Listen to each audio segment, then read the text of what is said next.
el Chuya Romero y Flores, que es aplastado sí por los grandes, por los poderosos, finalmente dice, no, yo no voy a ser más como ellos. Es la superación para ser otra persona. Hola y bienvenidos a este nuevo video en el cual vamos a hablar sobre literatura ecuatoriana, y en este video específicamente traemos una de las obras más importantes que, como ya se habrá leído en la miniatura de este video, sabemos que es el Chuya Romero y Flores de nuestro autor más importante, nuestro autor indigenista más importante en la literatura ecuatoriana. Estamos hablando nada más y nada menos que de Jorge Icaza y su novela El Chuya Romero y Flores. Bien, nosotros ya habíamos hablado hace algún tiempo sobre Jorge Icaza en su obra Huasipungo. Habíamos dado incluso una biografía no tan extensa sobre él. Sabíamos nosotros que este quiteño había nacido, o bueno, de niño había vivido en una hacienda donde él vio todos los malos tratos que sufrieron los indígenas, razón por la cual él, digamos, trata de plasmar eso en sus obras, ¿no? Y de ahí habíamos sacado un poco el tema de Huasipungo.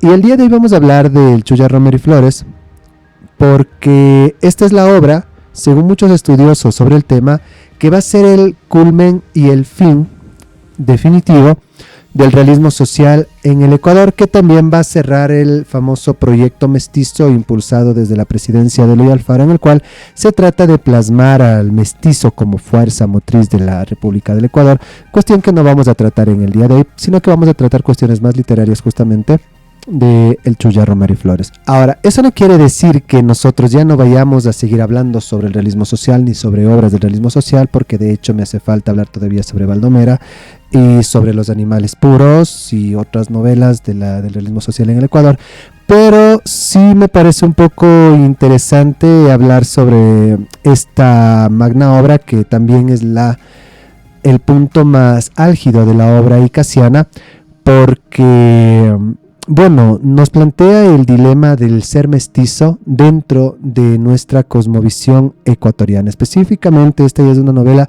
netamente ecuatoriana, y más que ecuatoriana, es una novela incluso más quiteña que ecuatoriana como tal. Digamos, sería como una especie de contraparte de las obras del realismo social publicadas en el Grupo de Guayaquil, donde nos va a retratar al ser quiteño como tal. Al ser quiteño nosotros ya lo habíamos visto en el resumen de La Costa, también lo habíamos visto en algunos fragmentos de la obra de Pablo Palacio, pero creo yo que Jorge Icaza lo plasma tal como es, sin ningún tapujo. Bien, primero vamos a comenzar definiendo qué es un chuya.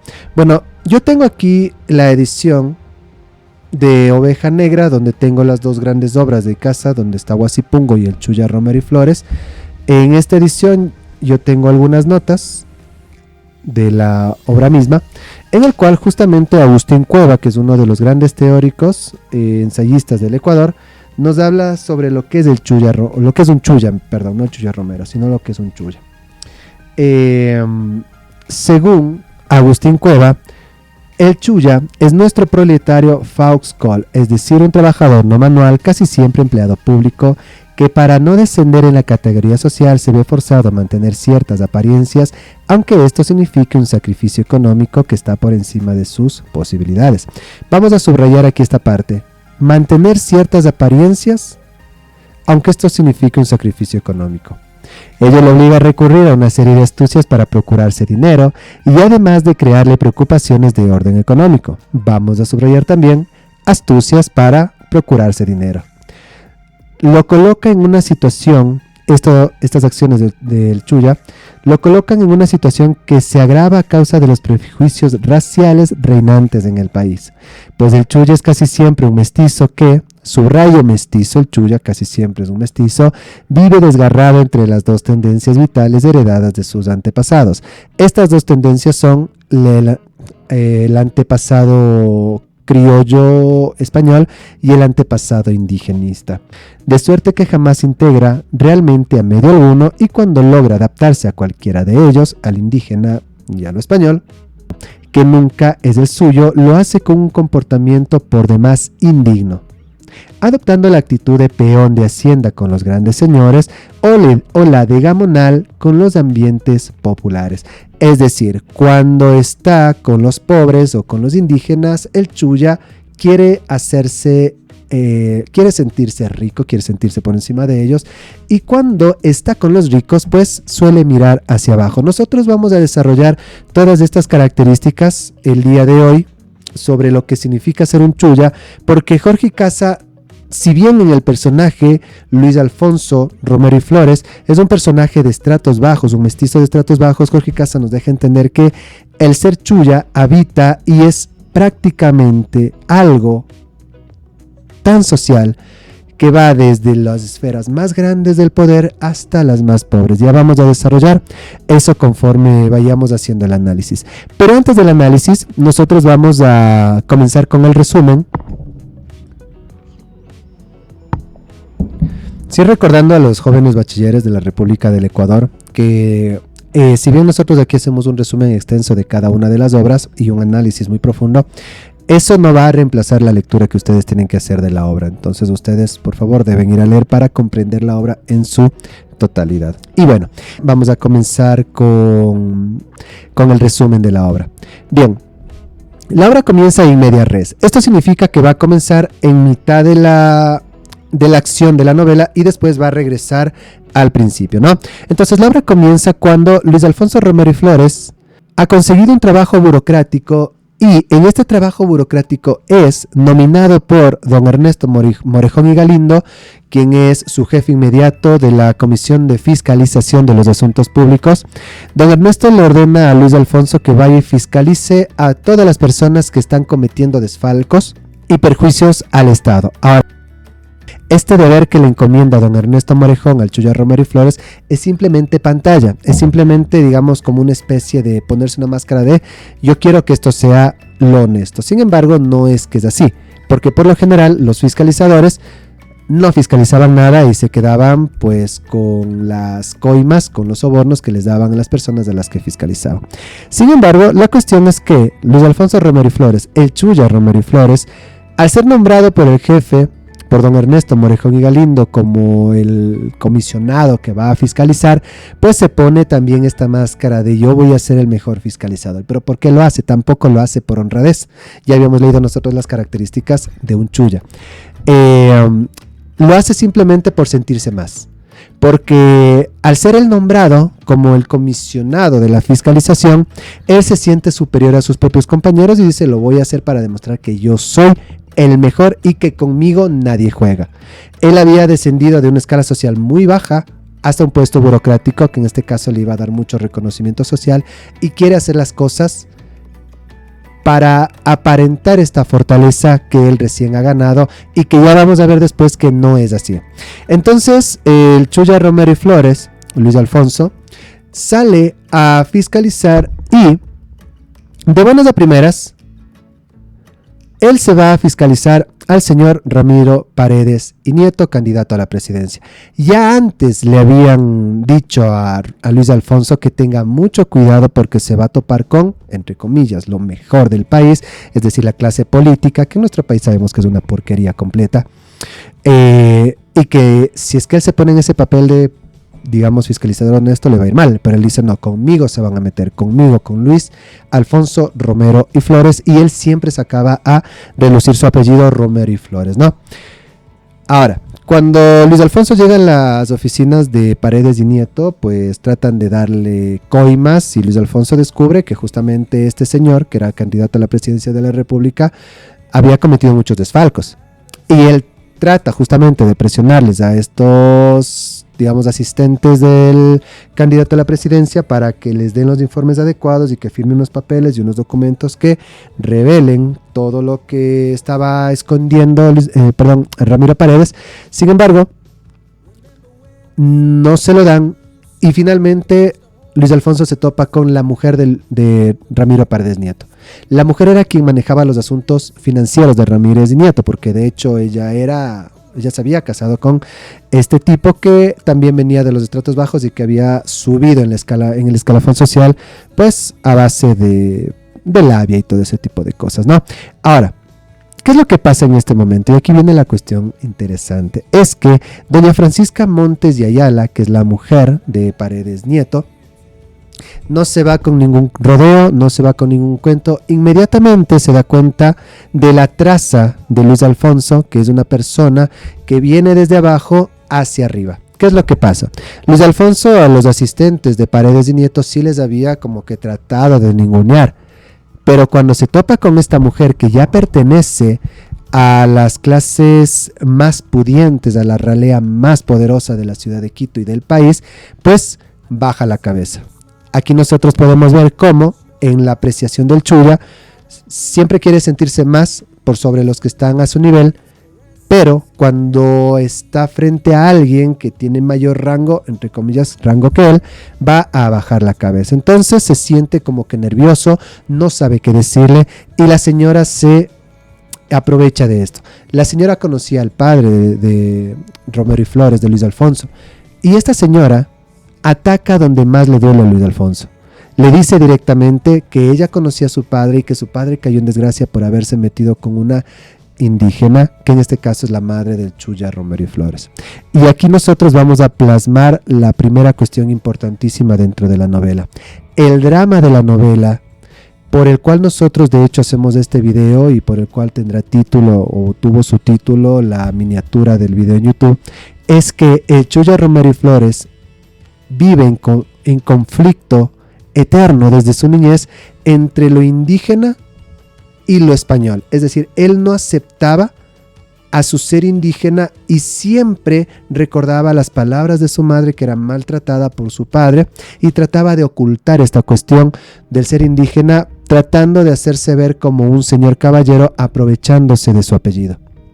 Sin embargo, él tiene que aceptar lo que es. Él es un mestizo, y es ahí donde Francisca Montes y Ayala se aprovecha del Chuya para ningunearlo, para bajonearlo. Lo invita a una sala de reuniones que tenían entre todos y lo expone. Expone a su padre como majestad y pobreza, que era una forma de referirse a la clase española criolla de hace varios siglos antes, que habían caído en desgracia.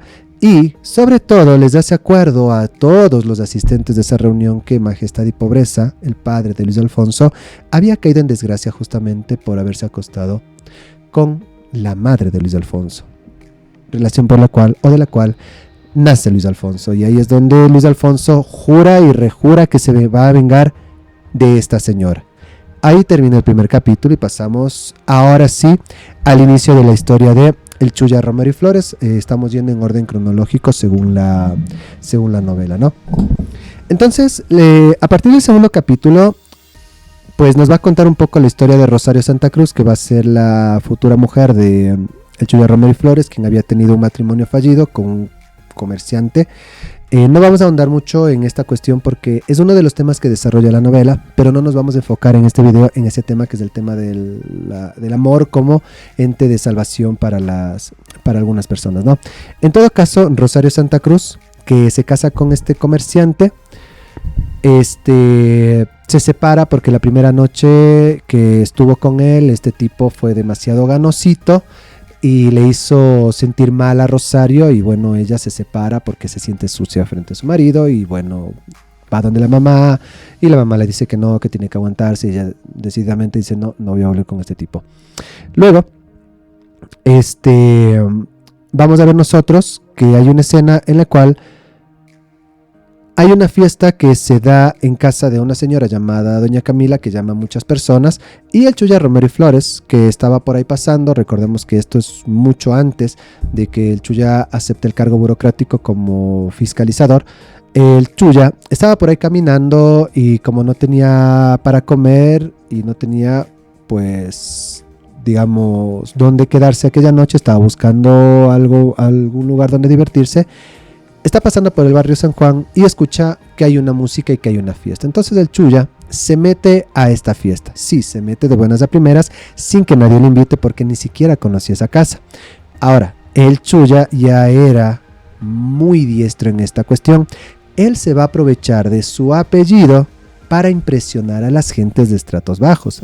Es así que él entra a la casa de doña Camila a la fiesta. Como él tenía una vestimenta más o menos caballeresca, él la usaba justamente para causar esta impresión. Así que va a la casa de doña Camila, toca la puerta y dice su apellido, y la señora Camila inmediatamente se lo lleva adentro. Y todas las gentes, como escucharon el apellido de él y lo vieron un poco simpático, pues comenzaron a alucinar con estar con él. En todo caso, ahí Luis Alfonso conoce a Rosario y los dos comienzan a tener una especie de aventura. Todavía no tan romántica, porque Rosario todavía recordaba este trauma que tuvo con su ex marido, del cual no se separó, valga la redundancia, y es ahí cuando el Chuya tiene que seguir conquistando a Rosario, porque Rosario no quiere tener relaciones sexuales con el Chuya. Al Chuya siempre le había funcionado todo ese tipo de palabrerías románticas, pero ella no lo aceptaba. Es así que el Chuya Romero y Flores, para terminar de impresionar a Rosario, quien ya se sentía atraída por Luis Alfonso, el Chuya Romero adquiere una invitación a un baile de gala, un baile de la alta alcurnia, donde iría incluso el presidente de la República del Ecuador. Este punto va a ser muy importante porque va a demostrar justamente cómo las personas en el Ecuador, sobre todo aquí en la ciudad de Quito, yo creo que esto también es del Ecuador, van a tratar de aparentar algo que no son. Y a nosotros, en las características que leímos de Agustín Cuevas sobre el Chuya Romero y Flores, vimos que van a tratar de aparentar a un costo económico bastante grande. Y eso es lo que pasa. Para ir a este baile de las máscaras, Rosario, o la madre de Rosario, empeña muchísimas cosas para tener la plata solo para alquilar el vestido, y el Chuya Romero y Flores, que se había robado creo que era una capa, una chaqueta, un blazer de la fiesta de doña Camila, la usa para empeñarla también para adquirir un traje de lord inglés. Y con eso van a la fiesta. Y se van a la fiesta vestidos del uno de lord y la otra de princesita. Y son felices en aquel entonces.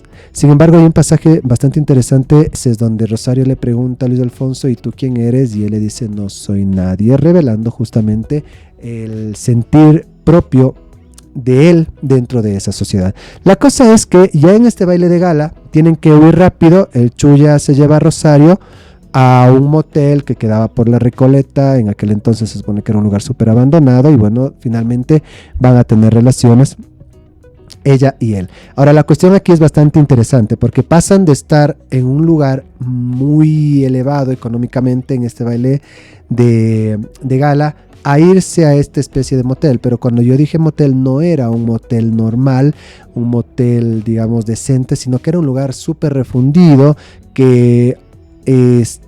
cuya habitación estaba llena de polvo y las sábanas usadas, y sin embargo ahí es donde ellos consuman su amor. Es decir, es el amor creado en el lugar al que pertenece esta clase social. Y es ahí, en el caso de Jorge Casa, ya dentro de la novela, donde enfatiza justamente que se desnudaron, se quitaron toda esta cáscara de lo que no son para hacer el amor donde ellos pertenecen.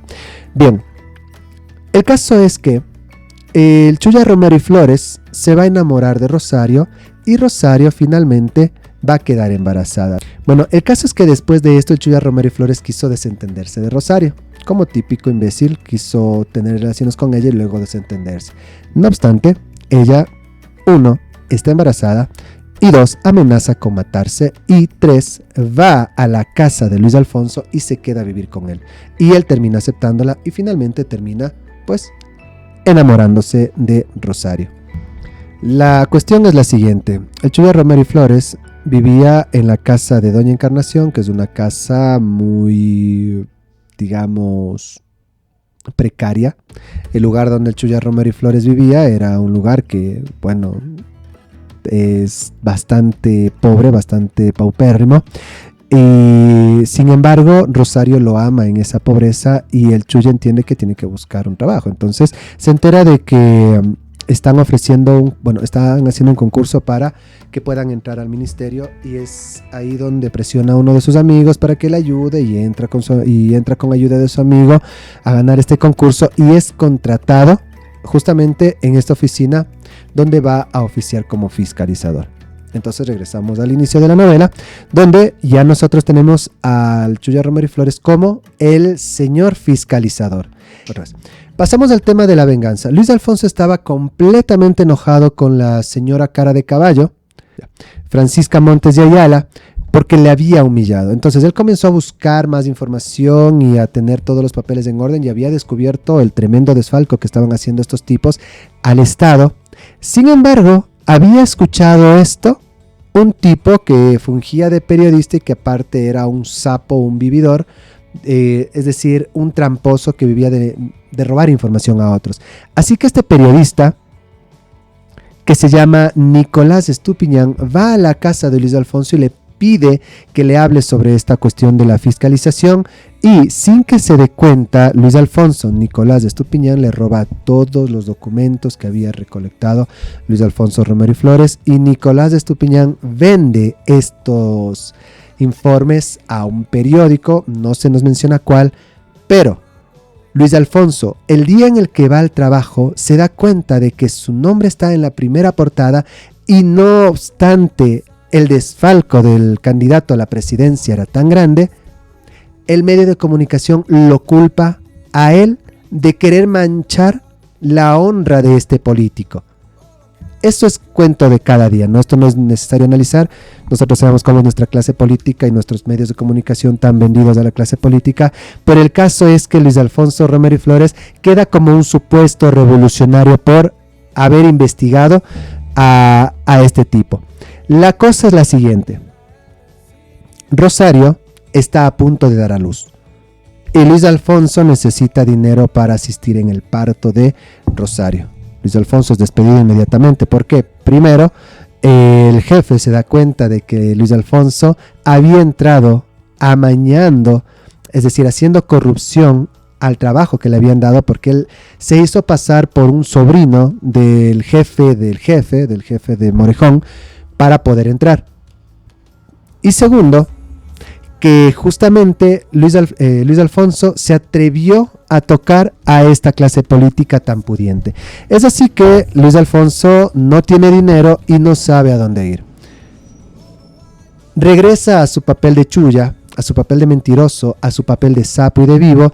Entonces, para conseguir dinero para el parto de Rosario, él, que se había alguna vez sustraído un cheque en blanco de su jefe de Morejón, lo llena, porque él era muy famoso falsificando documentos, lo llena, va y lo cambia en una casa donde un vidriero se deja convencer y le da 200 sucres en aquel entonces a cambio del cheque falso. La cosa es que se roba estos 200 sucres obviamente, y el vidriero no tarda en ponerle la denuncia. Como Luis Alfonso estaba ya siendo, digamos, ya había entrado en la lista negra de la República del Ecuador por supuesto revolucionario, por haber denunciado a Paredes y Nieto, pues desde las oficinas de la policía lo mandan a desaparecer. Entonces, y aquí comienza ya el clímax y la última parte de la novela. Entonces van 5 pesquisas, 5 gorilas a la casa de Rosario a buscar información, más información de dónde es este revolucionario. Y llegan en el momento en el que Rosario está ya con dolores de parto. Sin embargo, ellos, bueno, son unos imbéciles, como la policía, o por lo general la policía en nuestro país lo es. No le dejan a Rosario salir pese a que está aguantándose el dolor. Y Luis Alfonso, que estaba ya regresando, había comprado creo que unos pañales y una franela para la mujer, para el hijo. Uno de los hijos de una de las vecinas le dice que se vaya porque le están buscando, y entonces Luis Romero tiene que irse. Sin embargo, su amor por Rosario y por su hijo pudo más, así que primero se esconde y después la va a buscar, y es ahí donde los pesquisas casi lo cachan cuando Luis Alfonso entra por el patio de atrás de la casa de Doña Encarnación, y los pesquisas pues lo comienzan a buscar y lo comienzan a perseguir. Luis Alfonso casi no puede salvarse, casi no puede huir. Sin embargo, los vecinos a quienes Luis Alfonso tanto había despreciado porque eran pobres, porque eran humildes, lo ayudan finalmente, lo esconden por todo lado y lo meten por diferentes pasadizos hasta que Luis Alfonso alcanza la quebrada, sale huyendo, y aquí la cosa es muy bonita, porque mientras él va huyendo, los vecinos le van quitando todas sus prendas de chulla, estas prendas que le aparentaban o con las que él aparentaba ser un humilde caballero. Él se va despojando de esto hasta que logra escapar y ya no tiene esas prendas, es decir, se ha desvestido de lo que él era, de ese ser chulla, para reconocerse como alguien más de esta sociedad humilde a la cual él tanto despreciaba y a la que ahora tiene aprecio. Sin embargo, él tiene que seguir escapando, porque al siguiente día lo vuelven a encontrar los pesquisas y él, en un momento que se trepa hacia una especie de cerro, él tiene que decidir si lanzarse al barranco o ser atrapado. Es en ese momento en el cual su padre, su subconsciente de padre, el Miguel Majestad y Pobreza, Romero y Flores, y su madre le dicen: mi hijo, lánzate del barranco, y él se bota del barranco y afortunadamente cae en la casa de unas prostitutas a las que él conocía muy bien y quienes le ayudan a escapar. ¿Cómo le ayudan a escapar? Visten a otro mijo que estaba por ahí de las vestimentas del chulla y lo hacen escaparse y le dejan al chulla ahí pues como que acostándose con una de estas prostitutas, y finalmente al siguiente día las órdenes ya habían cambiado para que no se le mate a Luis Alfonso Romero Flores. Primero porque todos los documentos que los pesquisas habían sacado de la casa de él eran pura basura, y segundo porque se había decidido finalmente sí investigar a Paredes Peña y Nieto, pero no por el honor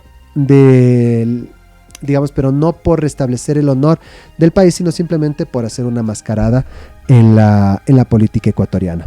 Bien, el Chulla Romero y Flores, que finalmente se ve libre, va a la casa donde su mujer, con ayuda de los vecinos, logró dar a luz. Sin embargo, Rosario lastimosamente va a morir desangrada poco tiempo después, frente a los ojos de Luis Alfonso, y Luis Alfonso es ahí donde reconoce todo lo malo que él había hecho, en el sentido de haber negado a esa vecindad que a la final lo terminó ayudando y haber negado ese pasado que le pertenecía. Es en ese momento en el cual el Chulla Romero y Flores, Luis Alfonso, acepta ser un hombre, dice el texto, no lo digo yo, acepta ser un hombre. ¿Y cómo acepta ser un hombre? Aceptando su pasado indígena por parte de su madre, así como su pasado español. Es decir, es el nacimiento de un nuevo ser, un ser ecuatoriano, a partir de la aceptación tanto de lo indígena como lo español. Ahí es donde nosotros habíamos enfatizado la cuestión de aceptar el mestizaje como vía de superación de todo nuestro pasado. Habiendo hecho el resumen y entre poco y poco también habiendo dado algunas de las características que voy a tratar ahora en el análisis de la novela, ¿de qué trata la novela? Ya habíamos dicho nosotros, trataba sobre el drama del no aceptarse, el chulla, de no aceptarse como mestizo, sino querer aparentar algo que no es. El querer opacar ese lado indígena que él tenía, ¿no? Una de las características de la obra es que nos va a expresar al chulla prototipo. Y aquí vamos a resaltar algo, porque si bien nosotros habíamos o pudiéramos creer que Chulla es solamente alguien de los estratos bajos, Jorge Casa, dentro de su novela, nos recalca que no solamente es el Chulla de los estratos bajos, sino que esta forma de actuar, esta forma de ser corrupto, de ser vivo o hecho el vivo, de aparentar ser lo que es también propio de las clases altas. Por ejemplo, cuando él ya acepta el dejar de ser Chulla, ¿no? Dice lo siguiente: oh, esperen por favor, no hablen así, me desesperan, iré a la calle otra vez, pediré con lágrimas en la garganta hecho un nudo. ¿Quién no ha exigido un día por lo menos que lo ayuden? ¿Quién no ha temblado de impotencia ante el fracaso? Robar, como lo hacía el Chulla Romero y Flores, imposible. Él él ya no está, no lo tengo, no lo siento. A otros en cambio les dura hasta la vejez. En mí fue como un relámpago tras una forma, tras un estilo definitivo para ser alguien, para poder vivir. Alguien arriba, alguien que robe con derecho como roban ellos, carajo. Los que yo conozco, ellos, los que conservan el chulla bien puesto e impuesto en su farsa política, en su dignidad administrativa, en su virtud cristiana, en la arquitectura de su gloria, en la apariencia de su nobleza. El mío fue un pendejo, se aplastó, se hizo sombra entre mis sombras. Dice el Chuya Romero cuando no sabía de dónde sacar plata para el velorio de su mujer y aparte que se había quedado solamente con el niño. Bueno, después la mamá de Rosario va y lo ayuda. Y qué es lo que nos trata de aquí de explicar Jorge Icaza, que esta viveza, esta forma canalla de conseguir dinero robando y engañando, no solamente pertenece a ciertos estratos bajos de la población, sino que está tan enquistado en toda la población ecuatoriana que es un mal que les dura, dice, incluso hasta la vejez. Y es un paseo en el cual nosotros reconocemos a esa parte asquerosa de nuestra sociedad ecuatoriana. Es más o menos como ustedes recordarán a ciertos políticos que en nuestro país humillan a los pobres, le dan asco a los pobres y sin embargo cuando van a otros países como Estados Unidos son capaces de lamer el piso por donde pisan, por ejemplo, los presidentes de otros países como los de Estados Unidos. Cuestiones de nuestra política y nuestra alta alcurnia, ¿no es cierto? Bien. Otra de las cuestiones interesantes dentro de la novela El Chuya Romero y Flores es el lenguaje que se utiliza. Este lenguaje, para los que somos ya un poco vieja escuela, para los que somos millennials, nacidos a fines del siglo XX, nos va a recordar el habla que se tenía dentro de la República del Ecuador, sobre todo en la ciudad de Quito, que es un habla llena de quichuismos. Últimamente se han perdido muchísimo los quichuismos, ya casi nadie habla con ellos, ¿sí? Pero sí hay palabras que nos van a recordar, por ejemplo, la forma en la cual nos hablaban nuestros tíos, nuestros abuelos. Por ejemplo, el acentar la Y o la R. Por ejemplo, el decir omoto, que es una especie de apodo.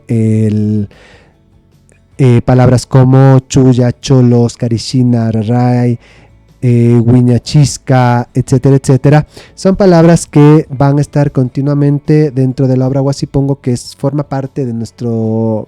o formaba parte de nuestro léxico, sobre todo en los estratos bajos. Bien, otra cuestión interesante dentro de la novela es, como habíamos dicho nosotros, la viveza criolla, que es un mal del que padecen todos los estratos sociales del Ecuador, desde el más alto hasta el más bajo. Sin embargo, y aquí la cuestión que resaltamos dentro de la novela del Chuya Romero y Flores, es que esta viveza criolla es impune en los más ricos. Los ricos lo utilizan para aplastar a los otros y es por eso que la señora Cara de Caballo, esposa del presidente o candidata a la presidencia Paredes y Nieto, utiliza todo el poder de la ley para aplastar al Chuya Romero y Flores. Pese a que ella era una corrupta, aplasta también al corrupto Chuya Romero, porque recordemos que el Chuya Romero no es que llegó a ese cargo burocrático por sus propios méritos, sino que lo hizo a través de un acto de corrupción, es decir, el poderoso corrupto aplasta al al corrupto que no es poderoso y solamente por eso, por poderoso, puede salirse con las suyas y casi que salir impune. Bien.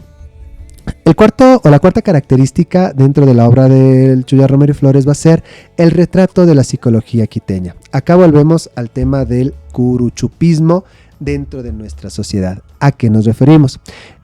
Primero, dentro de la obra, la sociedad pesa muchísimo para que las personas tomen ciertas decisiones.